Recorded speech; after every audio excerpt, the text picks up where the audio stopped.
Okay, so we just saw how does Docker bridge network works. So basically why we are making use of networking to do the isolation from one container to another.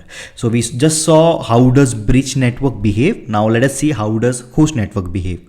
Now in order to understand host network, let me give you a very good example, and that will literally help you to understand how does host network work. So let's consider that if you are in a hotel, then you are making use of a bridge network. So let's say if someone wants to connect with you, what it will do, it will come to the hotel, it will go to the front desk, and here the front desk is the Docker, and then that front desk will tell you that you are staying in that room and that room is your container. But if that scenario is changed to your house, now let's consider if you are living in your own house and if your friend comes to meet you, he can directly reach out to you instead of a middleman person, that is the front desk, right? It can directly connect to you. So host network in Docker just works like the same. So let us go with the definition first. So the host network driver removes the network isolation between the Docker host and the Docker container. So when you use the host network mode, the container shares the host network, the namespace, and it does not get its own IP address. So basically when you create the container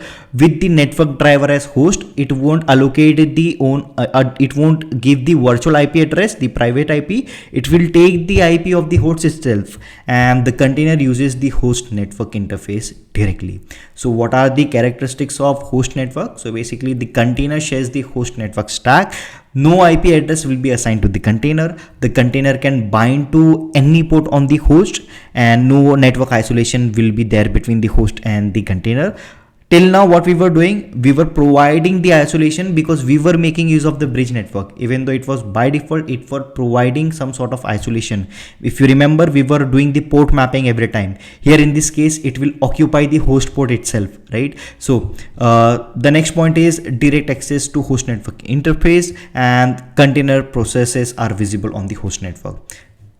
Enough theory, let's do the hands-on directly. So I am inside my EC2 instance. Let me first list the network, Docker network ls. And here you can see we have all the networks that we have created so far. Let me just inspect the host network. So how would we inspect a network? So Docker network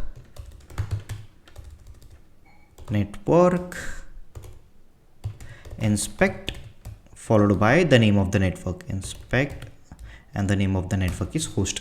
Here you can see there are no containers present and there are no IP because it will directly connect with the host, right? Now what do I mean by that? Let me just clarify it. So let me make use of Nginx this time. Let me first check whether do I have the Nginx image or not, and here I have the Nginx image. So let us run a container. Okay, so Docker run -d -p followed by port number 8080 from the host, and I want it to map with the container port, that is 80, followed by the name of the image. And here I want to call this container as host ng, and here I will pass the image name, that is Nginx latest. Now what it will do, it will map my host port number 8080 with the container port 80. Okay, when I do docker ps, you can actually see port number 8080 has been mapped. Now if I go to my browser and if I go over my instances, I will need the public IP. And in the security group, I will first need to check whether port number 88 is enabled or not. So I will just have to edit the inbound rule, and let me just edit the inbound rule over here. I'll go here and update the inbound rule, edit, and I will add one more custom TCP rule. Port number 8080 is mapped with my container port number 80. And now what I will need is the public IP. And if I go over here, I will just need the public IP when I open a new browser with http:// followed by the public IP and port number 8080. You can see welcome to Nginx is present. This is something that we have been looking so far, right? But here we are not occupying the host itself. Now what do I mean by that? I will go back again here, and this time what I will do, I will just run one more command, that is docker run -t, and I will name the container as Nginx, and here I want it to occupy the host network. So I will pass -network equals to host, followed by the image name, that is nginx. Enter. Now when I do this, when I do docker ps, you can see the container is up and running. And what will happen if I inspect the host network? So docker network inspect,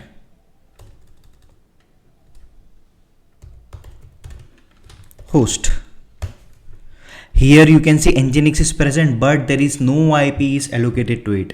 When we were inspecting the bridge network, there were IP address which were provided, but here it is consuming the host IP. Now what do I mean by that? So for that I will again go to browser, and this time I will copy the public IP and I will open a new browser, http:// and when I just press enter, you can see welcome to nginx is present. We don't have to do the port mapping. Why? Because it consumed the host port number 80. And now when I create a new container and when I try to make use of port number 80 of the host, it won't allow me. Do you want to see that? Let's do it.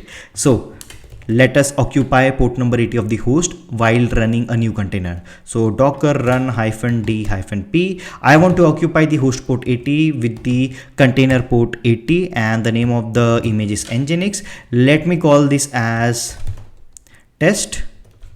And when I execute this command, it will throw an error, and what it will say that the daemon, there is an error response from the daemon. It failed to set up the container networking. Why? Because driver failed programming external connectivity endpoint on test. Why? Because port number 80 is already in use. And that's the basic behavior of host driver when it comes to networking in Docker, right? So what it does, instead of creating an isolation, it uses the host port directly, and that's the reason we were not able to use the port once again. I hope this gave you a pictorial understanding of how does host network works in Docker. Now let us go back, and in subdirectory number 8 we have everything that we have performed so far. Right now we did the operation with nginx. You can perform the same with the help of httpd image. I want you to go through this entirely. Everything is documented over here, and at the last you will see that there are few key takeaways that I want you to go through it. So when you are working with host driver, there is no network isolation. The container shares the host network namespace completely, and that is occupied for sure. There is no IP assignment done, which we saw when we actually inspected the host driver. And here the containers are using the host network mode. They don't receive their own IP address, so there is directly port binding. Application in the container port can directly bind to the host port.